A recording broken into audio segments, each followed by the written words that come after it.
तो target with PS Parihar channel में आपका स्वागत है। आज की इस वीडियो में तीन बड़ी सूचना है। एक है बिहार शिक्षक भर्ती की, दूसरी है प्रयागराज के छात्रों की और तीसरी है एनआईओएस से आई एक नई वैकेंसी की। तो वीडियो को जल्दी से लाइक कर दें, शेयर कर दें और जिन छात्रों ने चैनल को अभी भी सब्सक्राइब न किया हो तो जल्दी से सब्सक्राइब कर लें ताकि आप लोगों को इसी प्रकार की ऑथेंटिक अपडेट से सबसे पहले मिलती रहे। आगे बढ़ने से पहले एक सूचना है उन विद्यार्थियों के लिए जो विद्यार्थी बिहार पीसीएस की तैयारी कर रहे हैं, यूपी पीसीएस की तैयारी कर रहे हैं या यूपीपीएससी एपीएस भर्ती की तैयारी कर रहे हैं या यूपीपीएससी आरओ एआरओ की तैयारी कर रहे हैं।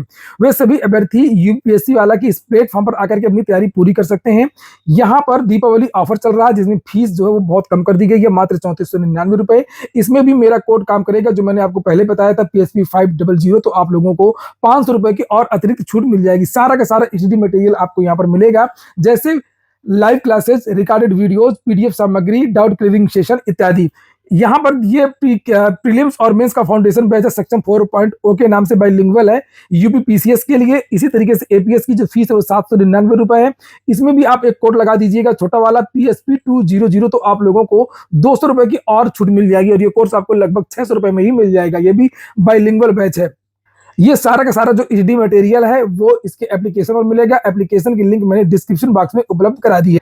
यूपीपीएससी वाला जो प्लेटफॉर्म है ये फिजिक्स वाले का ही प्लेटफॉर्म है और जो कि रिकॉर्ड सिलेक्शन देने के लिए जाना जाता है। सबसे पहली सूचना बेहद महत्वपूर्ण है और वो महत्वपूर्ण इसलिए है कि पिछले कुछ दिनों से प्रयागराज में बहुत सारे जो छात्र हैं वो अवसाद से ग्रसित होकर के आत्महत्या कर रहे हैं।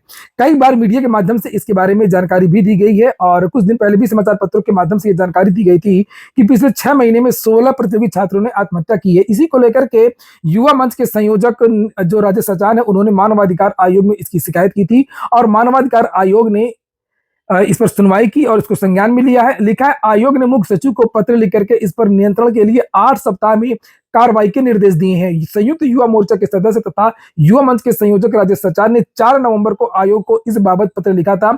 सचान ने लिखा था कि सरकारी विभागों के 6 लाख पद रिक्त पदों को नहीं भरा जा सका है, इससे युवाओं में हताशा है, वे अवसादग्रस्त हो रहे हैं। सचान ने लिखा था कि प्रयागराज में 6 महीने में 16 प्रतियोगी छात्रों ने आत्महत्याएं की हैं और ये कंप्लेन नंबर वगैरह जिसे आप लोग देख सकते हैं जो कंप्लेन मानवाधिकार को की गई और ये वहां से जवाब आया है। देखिए, authority chief secretary government of Uttar Pradesh, this complaint be transmitted to the concern authority for such action as deemed appropriate. The authority concern is directed to take appropriate action within 8 week associating the complaint victim and to inform him her of the action taken in the matter। तो देखते हैं कि आखिरकार 8 सप्ताह में उत्तर प्रदेश के सचिव क्या जवाब देते हैं और क्या करते हैं इसको रोकने के लिए। अगली सूचना है बिहार की और इसके बाद में हम लोग बात करेंगे एनआईओएस की जो वैकेंसी निकली हुई है। आज के समाचार पत्रों में भी जानकारी दी गई उसके बारे में। प्राथमिक शिक्षक नियुक्ति के लिए आज से रजिस्ट्रेशन व आवेदन। बिहार लोक सेवा आयोग पहले चरण की शिक्षक नियुक्ति में प्राथमिक की रिक्त 9431 सीटों के लिए गुरुवार से रजिस्ट्रेशन शुल्क व आवेदन स्वीकार करेगा। संयुक्त सचिव सह परीक्षा के नियंत्रक शिक्षक नियुक्ति सत्य प्रकाश शर्मा ने बताया कि 25 नवंबर तक रजिस्ट्रेशन शुल्क व आवेदन के लिए लिंक उपलब्ध रहेगा।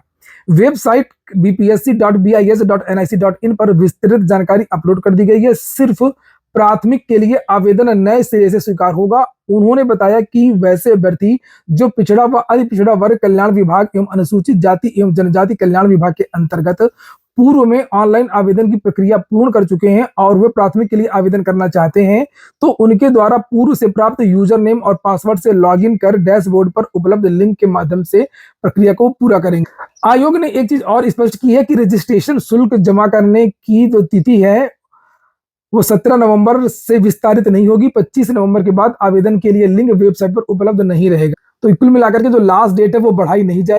और प्राथमिक के अगर हम लोग पदों की बात करें तो प्राथमिक के लिए जो टोटल पद है वो 9431 है, ये देखिए लिखा हुआ है। वहीं पर कल देर शाम को बीपीएससी से प्राथमिक शिक्षक भर्ती के लिए नोटिस भी जारी हुई है जिसमें सिलेबस, पाठ्यक्रम, योग्यता इत्यादि को लेकर के महत्वपूर्ण जानकारी दी गई। ये बीपीएससी की ऑफिशियल वेबसाइट है जिसे आप लोग यहाँ पर देख सकते हैं। 15 तारीख को कल देर शाम को यहाँ पर ये नोटिस जारी हुई। इसको मैं क्लिक करूँ, ये देखिए ये नोटिस जारी हुई है और जिसमें पदों की संख्या के बारे में जानकारी दी गई है और ये जो संख्या है ये प्राथमिक के लिए है। और इसमें बस सबसे मेन चीजें यही है कि भारत का नागरिक हो, यानी कि वो किसी भी राज्य का हो, राज्य सरकार अथवा केंद्र सरकार द्वारा समय समय पर आहूत शिक्षक पात्रता परीक्षा में उत्तीर्ण हो। जैसे कक्षा 1 से 5 के लिए जो अध्यापक भर्ती है उसमें सीटेट पेपर 1 प्राइमरी के लिए हुई होता है और Bihar TET paper first pass होना चाहिए। ये चीजें इन्होंने यहाँ पर क्लियर की हैं। इसके अलावा भी नीचे बहुत सारी बातें लिखी हुई हैं। लिखा कि 2012 से पूर्व पहले के शिक्षक व कार्यरत शिक्षक जो दक्षता परीक्षा उत्तीर्ण होंगे के लिए सीटेट या बीटेट पास करना अनिवार्य नहीं है। तो वहां पर पहले अध्यापक भर्ती के लिए जो नियोजित शिक्षक इस भर्ती में शामिल हैं उनके लिए ये हुआ करता था एक अध्यापक दक्षता परीक्षा। अगर ये उन्होंने पास किया तो इसकी आवश्यकता केवल उनके लिए नहीं है, बाकी सभी अभ्यर्थियों के लिए है। बाकी ये नीचे योग्यता वगैरह लिखी है, इसे आप लोग यहाँ पर देख सकते हैं। बहुत ज्यादा बदलाव कहीं पर नहीं। एक कंफ्यूजन विद्यार्थियों को जरूर यहाँ पर हो रहा है, जो सिलेबस है। देखिए सिलेबस में देखिए लिखा हुआ है कि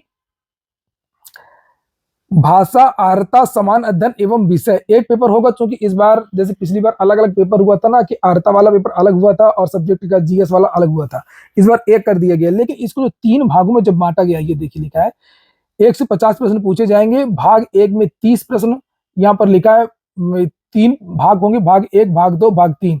भाग फर्स्ट जो 30 नंबर का है, अंग्रेजी, हिंदी और उर्दू बांग्ला का व्यवहारिक ज्ञान, इस भाग में न्यूनतम 30% नंबर लाना है। भाग 2 समान अध्ययन के लिए प्राथमिक, गणित, मानसिक, ये सब चीजें यहाँ पर लिखी हुई हैं।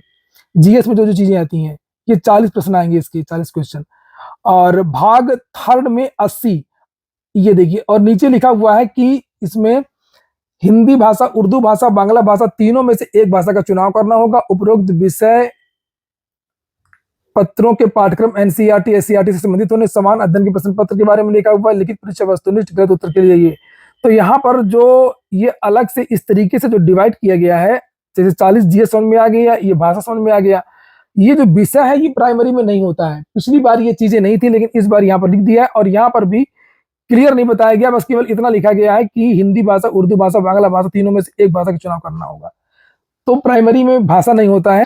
इसको लेकर के विद्यार्थी ट्विटर पर मांग भी करें, जिससे आप लोग यहाँ पर देख रहे हैं। बीपीएससी टीआरई 2 पीआरटी के सिलेबस में भाग 1 में 30 भाषा के क्वेश्चन है, 40 मार्क्स का जीएस है और ये 80 फिर से भाषा। आखिरकार 2-2 बार भाषा कैसे पूछी जा रही है? ये देखिए, एक और छात्र हैं मोहम्मद दिलशाद, इन्होंने भी वही बात पूछी है। वहीं पर अगर हम लोग पिछली बार की बात करें तो यहाँ पर जैसे लिखा है प्राथमिक से उच्च माध्यमिक विद्यालयों के लिए सभी अध्यापकों के लिए, तो ये सभी भर्तियों के लिए, चाहे प्राथमिक की हो, चाहे वो उच्च माध्यमिक की हो, माध्यमिक की हो, सभी के लिए एक पेपर भाषा आर्ता का रखा गया था। ये आप लोगों को पता होगा।